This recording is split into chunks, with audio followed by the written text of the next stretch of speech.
It was 1 year ago today that a powerful 9.0 earthquake ripped through northeastern Japan, followed by a tsunami, killing thousands and setting off a nuclear crisis. Saturday night, hundreds of Japanese New Yorkers gathered to remember those who were lost. New York 1's Amanda Farinacci reports. Manhattan's Upper West Side is more than 9,000 miles away from northeastern Japan, but it didn't feel that way Saturday night as hundreds packed the First Church of Christ scientists to remember those lost in last year's earthquake and tsunami. My soul, my background, my culture, everything Japan. You know, this is the same. It's all of these victims and these people, their tears is my tears too.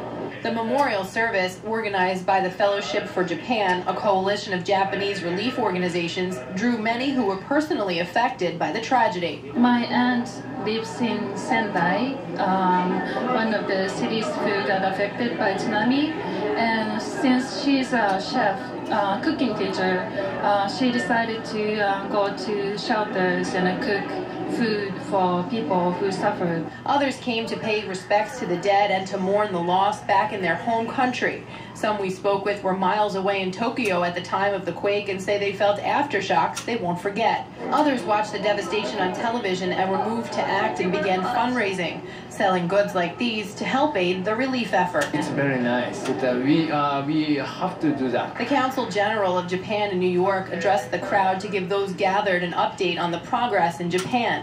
A moment of silence recalled the 20,000 dead. Many we spoke with say more needs to be done to bring the country back to its former glory. There are things that government needs to do faster. We should do more, but yeah, it's pretty sad.